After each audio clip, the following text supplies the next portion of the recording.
Well, of course, continuing on with the 6-hourly weather reports, I was sort of stuck.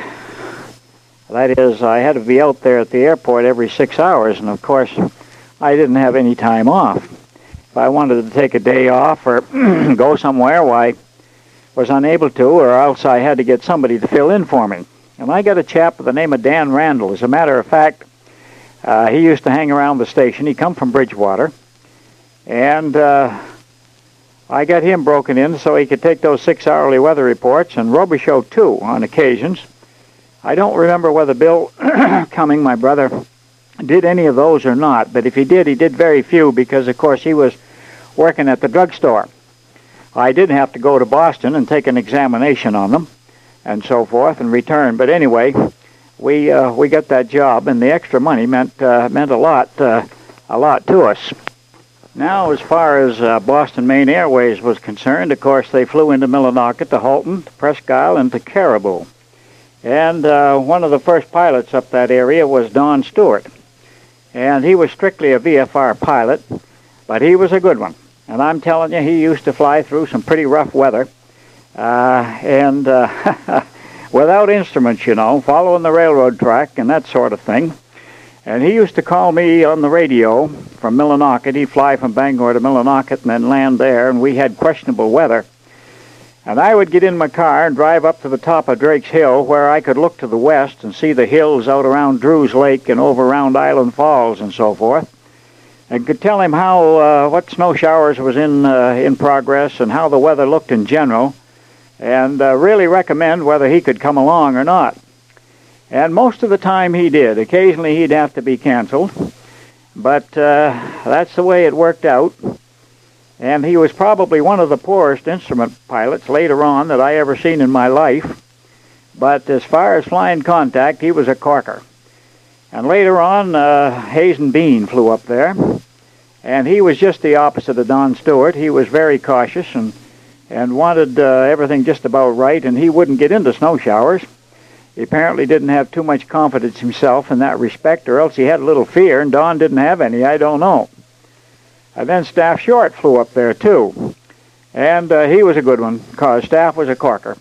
And he was a good contact pilot, and he would fly instruments some, too. He'd fly through some snow showers.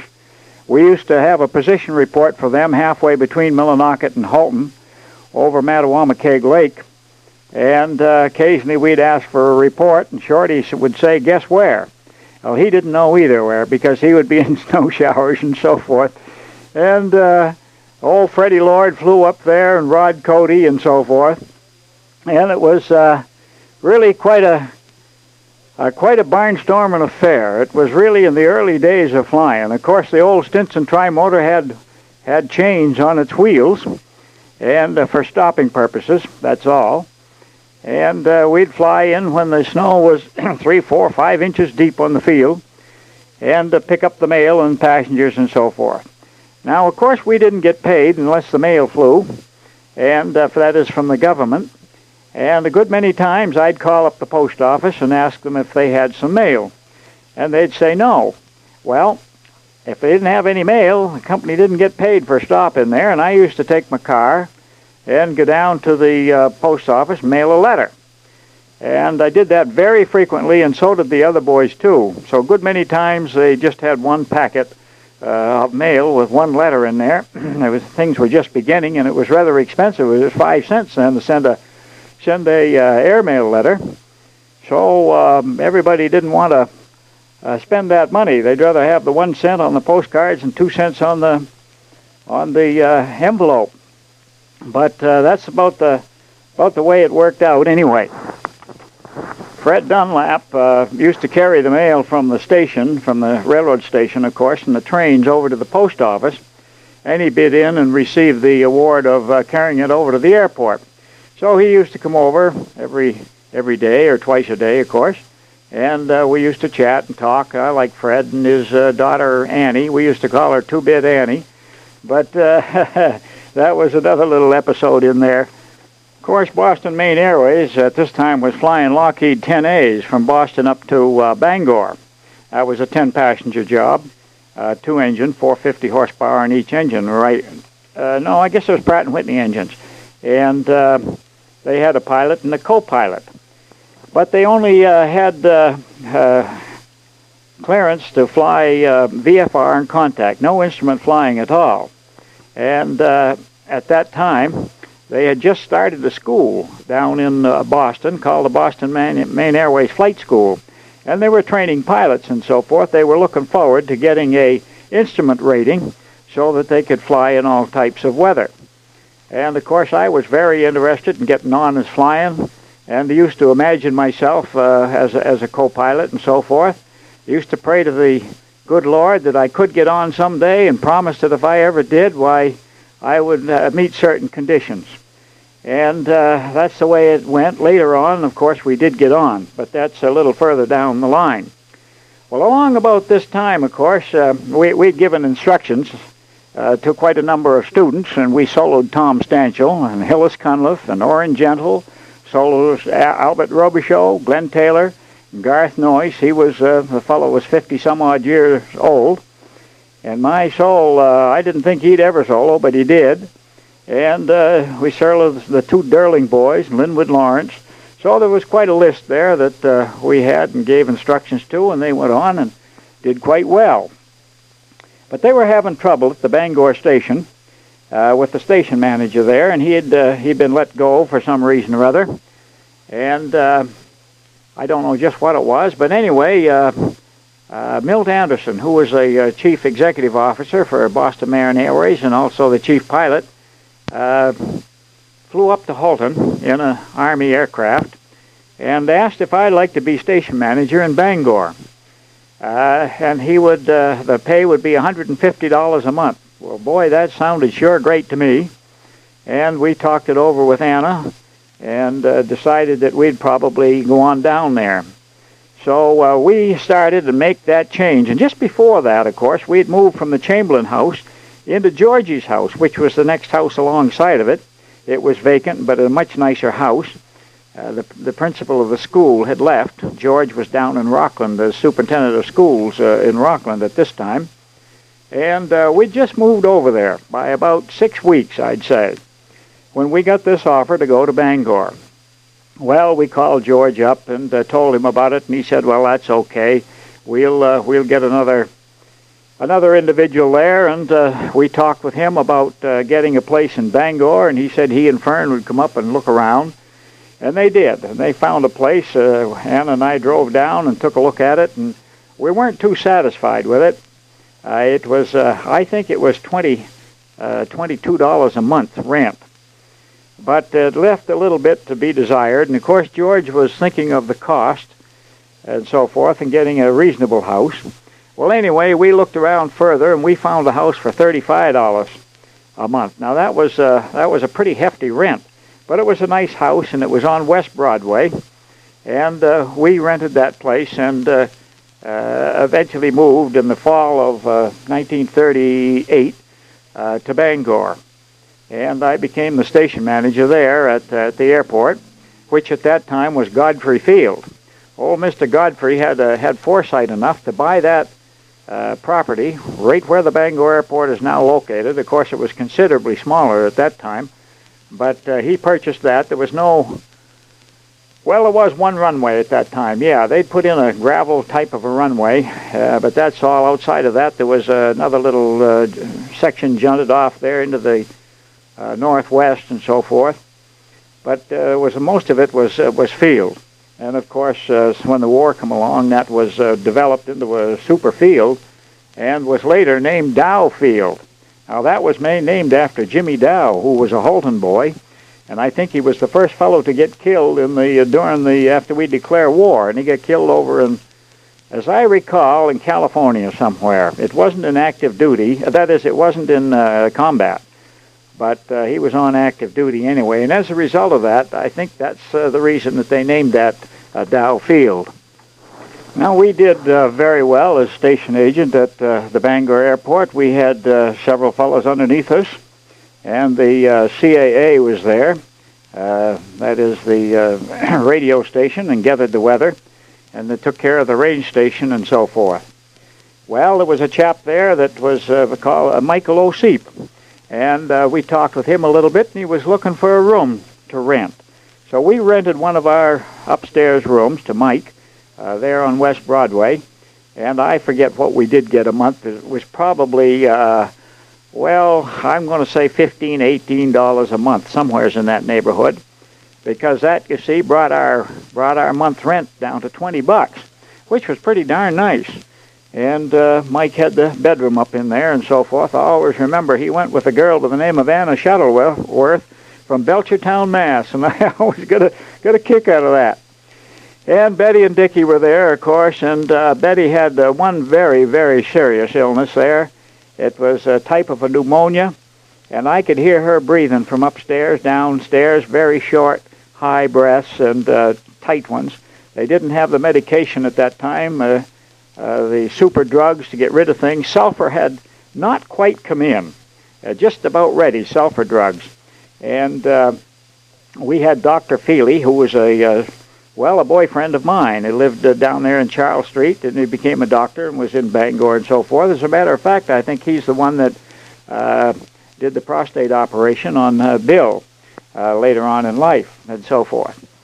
We also used to package cookies, little crackers, and put peanut butter between them and wrap them up in wax paper, and I'd take them out to the airport, and we would put them in a box, and I'd sell them to the passengers. They wanted a little bite to eat. We didn't have any hot coffee. I don't know why we didn't, but we didn't at that time, but that all added up into a little extra money.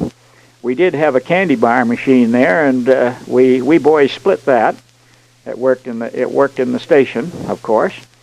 And, of course, the talk at that time was Boston Maine Airways wanted to get into instrument flying, as we mentioned before, and they were going to need some co-pilots. They wanted to expand their route, particularly over to Moncton, which was quite an expansion, over to Moncton, Canada. And, golly, I began to think pretty much about taking that instrument course, because if I had an instrument rating, I thought perhaps I could get hired. Well, I didn't want to borrow the money from Father, because I'd already tapped him a couple of times, and I thought of Uncle Bob, who was a great friend of mine. I always liked dear old Uncle Bob. He was unmarried, single, and I spoke to him. Come down to Portland. He was living in Portland in the rooming house at that time, and I mentioned it to him, and he said yes, he would lend me $800. Well, the instrument course, of course, was $500, and it was 2 months, and I needed the $300 or $150 a month for the family to live on, of course, while I was down to Boston. So we made arrangements, and I hired the money, and I got into the course. And that was along about the 1940, just about April. April, I think it was, in 1940. So we started in. Pete Dana was the instructor, and we had 15 or 20 guys in our school. Of course, they had the link trainer then, and I enjoyed the course immensely. They had the complete weather course and navigation and the flying, etc.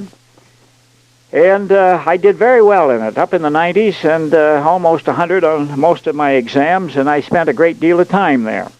I got a room over in Winthrop, and we rode the narrow gauge railroad over to Maverick Square from Winthrop. I think it cost us 10 cents. And we got off from the railroad there at the Maverick Square, and we took the trolley, the bus down to Point Jeffrey. That's where it was, and get on that old rickety old trolley, bangity bang bang, and down through the streets of Boston. And for a fellow that lived in the country, I wasn't too impressed. It was a miserable kind of a setup. But we got to the airport anyway, and we got our training, and that's about the way it went. And of course, on weekends, I could, if there was space available, I'd get on the Lockheed and fly home to Bangor, and be with the family at that time. Well, it come along to about June, and they was going to need several pilots, to hire several pilots, and I needed about, Pete Rosetta was with me. He was a very able chap also, and Pete Dana took an interest in us, And we were in the aircraft at that time, beginning our flight. We had to have, 10, 15 hours or 20 hours, I guess maybe it was, instrument flying in the aircraft. And that was a stagger wing Beech with a retractable gear. A fast little airplane, too. And we took our training in that, and we needed, 3 or 4 hours apiece before we could take our test. And I think it was around the 20th of June, just a minute. Yeah, I just took a quick look at my logbook here, and we flew 3 hours and 15 minutes on the 17th, and that, or I did, and Pete Rosetta flew the same with Dana as an instructor. That was 6 hours in that Beechcraft. We'd land and pick up enough fuel to continue on there and so forth, and we run right straight through the night. And on the 18th, we flew another 60 minutes. And on the 19th, we were ready for our test. Well, by golly, that was we had to do that orientation on the range station at that time. Everything was by ear. And they let you out, and of course you had to identify the leg and do a fade 90 or a fade system or a 90-degree orientation. And sometimes they let you out pretty close to the station. We had no way of recognizing it except from the build and fade and the signal. And they did have a Z marker in the station that lit a light up when you was right over that, but they wouldn't let you use that. Nor would they let you use your directional gyro. Everything was on a compass and a time-term basis. And we, by using a 2-needle width turn, we could turn 3 degrees a second. And we got very apt at turning, if you wanted to turn 45 degrees, why 3 goes into 45, 15. You'd put that 2-needle width job over there and hold it for 15 seconds. And normally when you come back up and the compass stops swinging, you'd be pretty close to where you were. And we got very apt at that, figuring those things out. Sort of mental gymnastics, and sometimes, and particularly if you were climbing or descending and making the turn at the same time and figuring where to stop and so forth. And anyway, we took our test the very next day, which was on the 19th of June in 1940, and passed it. By golly, was we ever tickled! And we get hired, the two of us, Peter Rosetta and myself. And having been with the company and had seniority that way, they gave me the preference and hired me first. And I think I was number 21. There were 20 pilots in Boston Maine Airways when I got hired as a pilot beneath me. However, quite a number of these pilots came after I was hired in Holton in 1937. Oh, there was a great grist of them came. So I really had seniority on them company-wise, but not as far as flying was concerned. In my first, let me see now, the 20th, we got hired, and we went out and did a loop orientation and in the Lockheed. And then we did some landings and takeoffs with Bean and so forth. And the 23rd of June was my first flight as a co-pilot with Boston Maine Airways. And that was from Boston to Bangor and return. And was I ever happy when I got on flying? I'm telling you, that was the pinnacle of my dreams at that time, and to think that we'd made it and so forth. And, of course, we went on flying, and the family was still up in Bangor, and it seemed like we'd have to get a place to live down in Winthrop, and that'd be necessary to move at the same time, of course, which we did. We searched around, and we got a place on 215 Grover's Avenue. It's over by the ocean, right off the ocean and so forth. Very handy to the airport, within, 12 or 15 minutes at the outside, counting traffic and so forth. We used to go through Orient Heights and up, Meridian Street into East Boston and down into the airport and so forth with our car. Well, we made arrangements and moved down there with Betty and Dickie, and Teresa helped us move. Of course, she helped us move in Bangor also. And then we hired a girl from Van Buren, Teresa Morin, I think, to be with Anna and help things out and so forth. So we had a little bit of help, or Anna had a little bit of help in that respect. So that was about the story and the way we landed down into Boston, flying for the airline up to this point. I had just about 800 hours when I was hired with the airline as a co-pilot. Now, at that particular time, we were flying 100 hours a month, and we were paid $190 a month. And that took care of pretty near all the days, as the present airline pilots who are flying about 70 hours can realize how little time that you had off then in comparison with what you had now. But anyway, we were happy and pleased to get it, and as Pete Dana used to say, just imagine doing something you've always looked forward to all your life and you get paid for it and to boot. And how wonderful it could be. Pete was one of my best friends all the way through there, with the exceptions of George Newhouser and Staff Short and 2 or 3 other of the boys. But Pete was a very, very dear friend and a wonderful, wonderful engineering and aeronautical pilot, too. He once held the speed record from California to New York in a single-engine aircraft.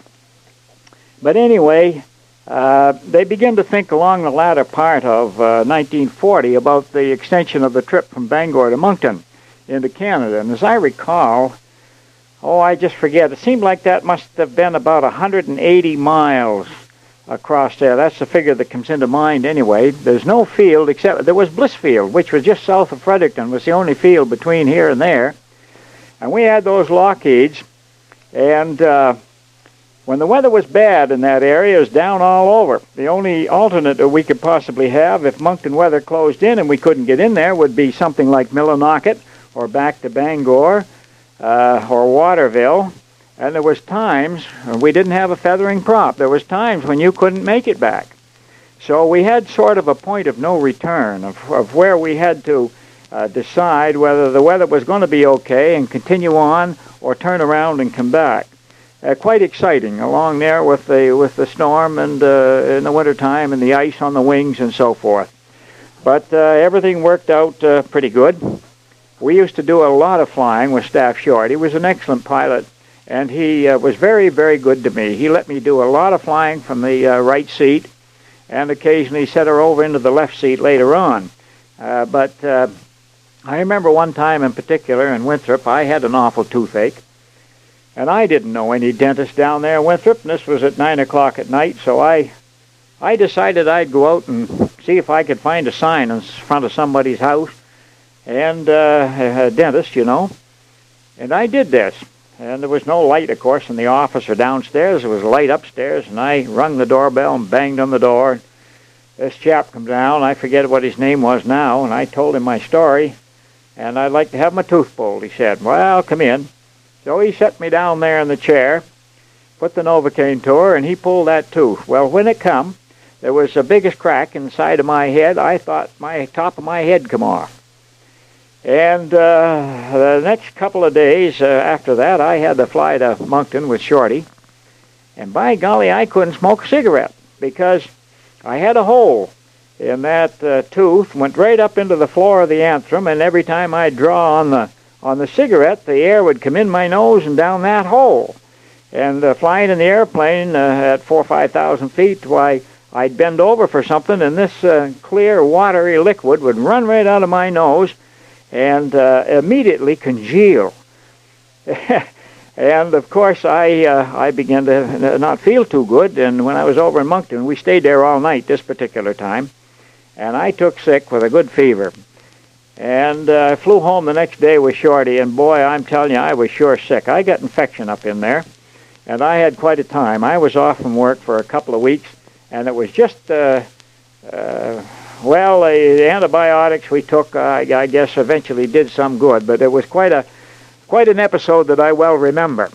Now, in March of 1941, my first trip to Moncton, incidentally, was on January the 7th, 1941. But in March in 1941, Boston Maine Airways in central Vermont, which I always forget to put in, decided that they would go into cross-country instruction with the civilian pilot training course. In conjunction with their instrument school, they would give cross-country. So the government was getting quite interested in this thing, too. Things were keying up a little bit. It was pretty hot. World War II was getting underway in good shape over in Europe and so forth. So fellow by the name of Ben Cole took over the running of that school, and they hired some of we co-pilots for instructors of cross country. And the pay, it seemed to me, the pay was $300 a month. Well, by George, we're getting $190, and you jump up to $300, which was a $110 raise. Seemed pretty darn good. So I took a shot at that, and through most of March of that year, I flew in that school. And Bill Dunn did, and Elmer Larson, and George Baldwin. Oh, there was quite a few of the boys that was flying. And we used to take out at night, and that was in single-engine Stinson aircraft, gull wings and so forth, that we were flying. And I used to do the orientations with the boys and do cross-country at night and so forth. And it worked out pretty good, but I really never cared for single-engine flying at night, particularly if you get into a few storms, because if you lose that engine, you've got a problem. So as soon as I could, I got out of that cross-country setup. I think we had to come off schedule for a month. So through the month of March, we did that for the full month and got our month's pay for it. And then the 1st of April, I went back onto the line again, flying. I was flying with Freddie Lord, Boston to Moncton to Bangor, and so forth. So that's about the story through that little era right there. About this time, Teresa Moran left us, or it might have been a little bit before that. And we had a contact with Muriel Duncan, who was my niece, my sister's daughter, was in Bangor at that time. And Anna was pregnant with the third child, which we expected to be born in June, sometime in June. And we had an interest, of course, of somebody helping Anna and being with her at that time, and also helping with the baby when she came home from the hospital. So we hired Helen Duncan, and she come down in Winthrop. And also about that same time, or perhaps a little before then, we were paying $50 a month for our house, and we needed a little extra money. And Vic Jarvis was a radio operator at the airport, and he was looking for a place to stay. And by golly, we rented a room to him. He was one of our best roomers that we ever did have. And he's W1KXQ, and we're now W1EZI. And we're both amateur radio operators, and we talk every day on the air with each other, and along with the rest of the boys too. But anyway, Vic come over to live with us. His mother, he was born in Augusta, and his mother was still in Augusta. So Vic lived with us for a while. Well, he lived there until we moved, as a matter of fact. And then we had AT airway traffic control was beginning to come in. Perhaps a little bit later than this, but we had a chap from there also come over, and we rented a room. So we had 2 rooms rented up on the top floor there. We had 4 bedrooms upstairs, and that helped out on the rent quite a bit. The other chap's name was Bob Lefevre, and we rented a room across the way with him. So I forget what we did rent for. Oh, it's probably $6 a week, I'd say. So that gave us 12 times 4. You see, that gave us $48 a month toward that rent, and our rent was only $50, so it just about paid for that. So that worked out pretty darn nice. Of course, Ann at this time was getting ready to go to the hospital, and we had hired talk with Dr. Cataldo. He was a doctor in East Boston, and was kind of recommended by Betty Toomey's husband, Dr. Toomey of Lynn. Said that he was a very good chap.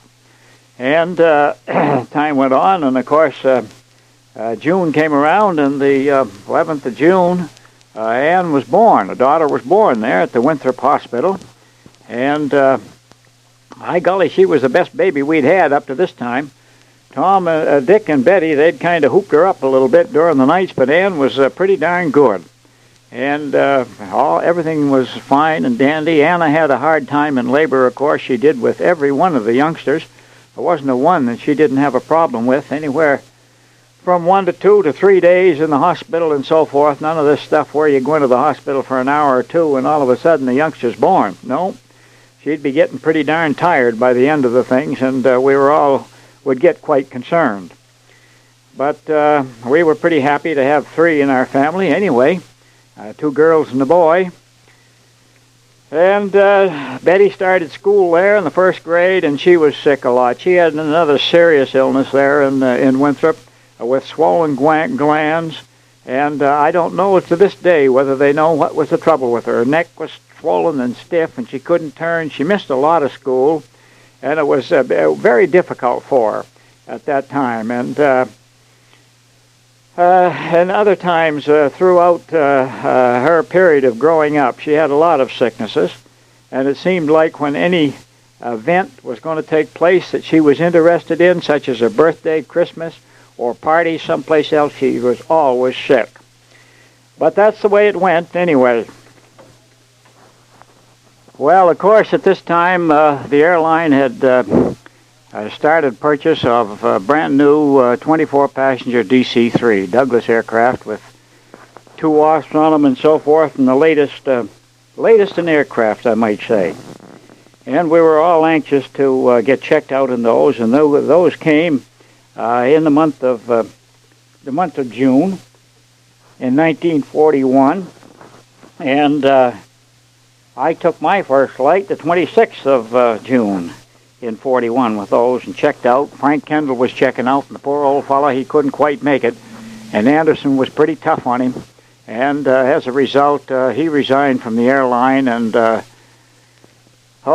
few of the others did also. Sam Chandler and Charlie Emerson and Johnny Griffin didn't resign, but he was in the episode. But anyway, we went on with DC-3s, and about that time I was beginning to get to the point of checking out, of course.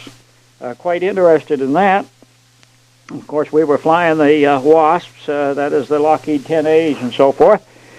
So I was getting a lot of left seat time from Chaves and Short and Marsh and Lord and Cody, Emerson and all those fellows. Some of those fellows were real contact pilots, and they hate to let go of the ground. And every once in a while they'd see the ground, didn't know just where they was. They'd kind of take a sneak look at it. Well, I didn't care for that too much when we was flying up to Montreal, but that's the way it went anyway. And then, of course, after Pearl Harbor, which was in December the 7th, 1941, we were in the midst of war at that time. So we had to, we lost, was going to lose some of our DC-3s, and we got one Boeing, I know. We had to crank the flaps down and crank the flaps up, and at that time we got 2 DC-2s. And we had to pump the gear up on those, and that was a tough thing for the co-pilot, by golly, when you was taking off and pulling the nose up and trying to pump that gear up. We had right engines on there, and we'd lose about 5 inches of boost on every takeoff with carburetor ice. We'd have to be quick to put that on. And that was along in that era, too, in December of 41. Well, through 42, of course, we were flying to Moncton. And in February, I think it was, Sam Solomon was the president of our company, and he had offered to fly up to Gander and over to Goose in Labrador and Gander in Newfoundland. So by golly, we made some survey flights up there. Not me, but Al Marsh and Anderson and Short and some of those fellows started flying out of Moncton. And up through there is about 500 miles without any air navigation except a range at the other end, and the ground was all unmapped and so forth. And that was really paving the ways, I would say, in the beginning. Now it's all mapped, of course, and so forth. But that left vacant spots on the airline, and of course they were rushed for captains.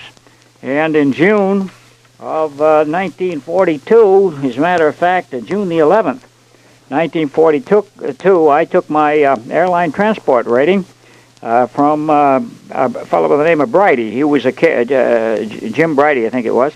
It was an air carrier inspector there in Boston. And he certified me on the 12th of June in 1942.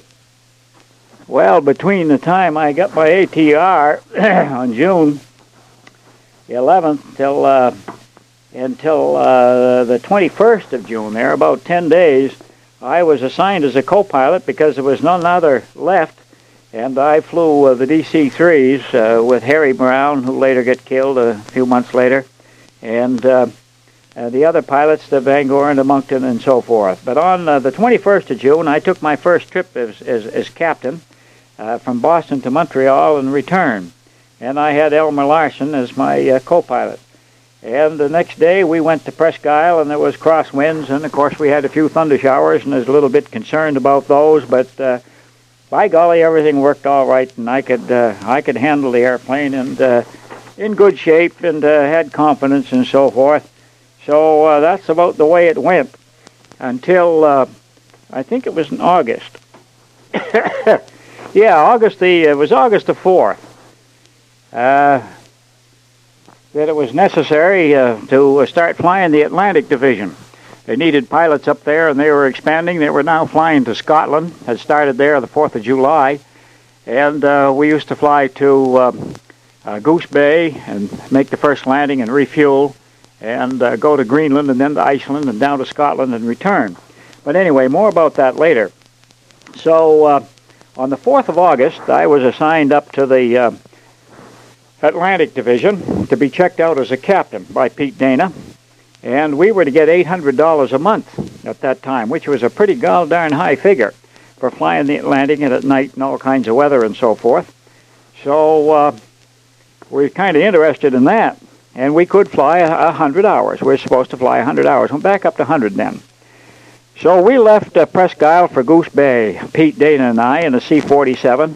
I think we had at least 6 or 7 of those from the Army, and they were brand new aircraft also. And they were the DC-3, but where they were a cargo 47. They were equipped at the beginning with 1,200 gallons of fuel. We had 4 200-gallon, let me see now, 4 tanks in the back end of the, that is in the fuselage. And of course the aircraft itself carried 800 gallons. And the gross weight of the DC-6 at that time was 25,346 pounds with de-icers on. And we grossed those things up to near 30,000 pounds, to 29,000 pounds with fuel and all. Later on, we took off some of that fuel and only carried around 1,000 gallons. But Pete and I took off from Presque Isle to Labrador, and our first load was rustic potatoes. How about that? A whole load of rustic potatoes to go up to the boys in Goose Bay. Well, we landed at Goose, and Goose was, well, there was no maps or anything, and you could read the Presque Isle Range out for probably 100 miles or 75 miles anyway, and you stay pretty much on course. And we had good maps through the Gaspé and across the St. Lawrence River into the coast of Labrador. But from there on, there was nothing. And for the next 250 miles or a little bit better, it wasn't mapped at all, and we always hoped that we would get it within near enough hearing distance of so forth for Goose Bay that we could hear the range, identify the legs, do an orientation if we had to, but follow that into the airport. The airport was just being made. It was all gravel and sand. And they didn't have too much there. They had a few Army barracks, and they had a recreation hall with cots in it, and water with all kinds of chlorine in it, sitting there, so that you could drink that. It was just like drinking chlorine. Well, when we get in there, we thought we would keep right on going over to Greenland, BW1. So we changed, lost our load of potatoes and took on some others, and took off for Greenland. Well, I'd never flown such a lengthy stretch in all my life. And there we were flying over the ocean, and we were on top of clouds. I never see any more clouds in my life than I did that trip. And we flew, and it took us about 5 hours. The aircraft was only cruising around 120 miles an hour because we were at reduced throttle to conserve fuel and so forth. As I recall, we were running about 1800 RPM and about 28 inches on the manifold pressure. And we were so heavy that you couldn't even climb at that speed any more than 100 or 200 feet at the maximum before you'd have to increase power. And we did at that time also carry a cargo thrower. In case we lost an engine, the aircraft wouldn't stay up, of course, and it was going to be necessary for us to throw out the cargo. And we had a man along just to do that.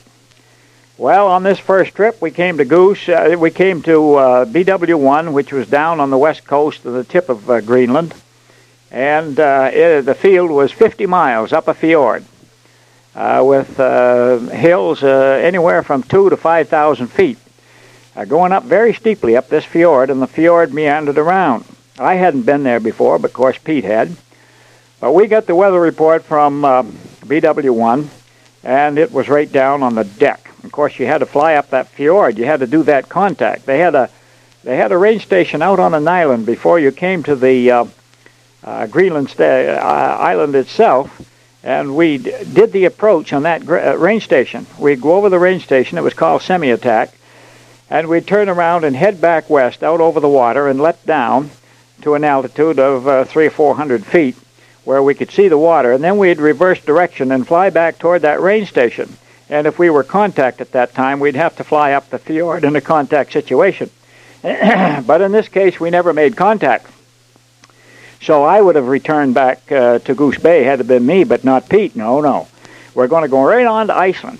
Well, I'll tell you, by that time, it was in the middle of the night. It was 1 or 2 o'clock in the morning. And we climbed up on top. We get up to around 10,000 feet because the glacier in Greenland is that high, and you have to climb at least that and possibly 11 to go over that at that altitude, which we did.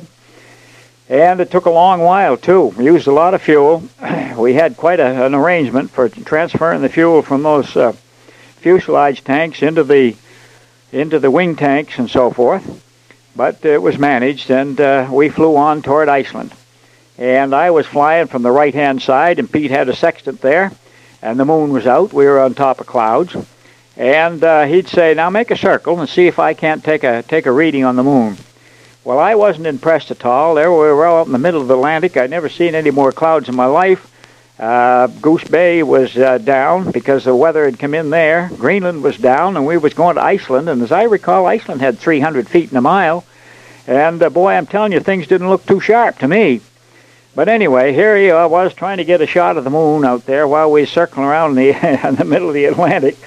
And I don't know whether he ever made it or not. I can't recall. I might say at this time we all took a celestial navigation course in Presque Isle. So we were pretty well equipped that way and knew how to figure things out. But usually when you get into a situation where you wanted to know where you were, well, you couldn't see the stars or the sun. Everything was blocked out. They did have a station over in Iceland, a broadcasting station that come on, and we could tune in our homing radio device, ADF, Automatic Direction Finder, and that would point to that station. And that helped out considerably. The only thing is they were pro-German, and occasionally they'd shut that station off, and you'd never know when it was going off. And the Germans at that time had a station that lined up perfectly with it in Norway and Sweden, so that you could never tell the difference. Therefore, you could overfly it. Of course, it was all foreign languages and so forth. But anyway, we did reckon till we got to pretty close to Iceland. This is about 3 o'clock in the morning, 4 o'clock, and the sun was coming up. It was beginning to get daylight and so forth. I never expected to see Iceland. By gosh, I wonder how we'd ever hit it.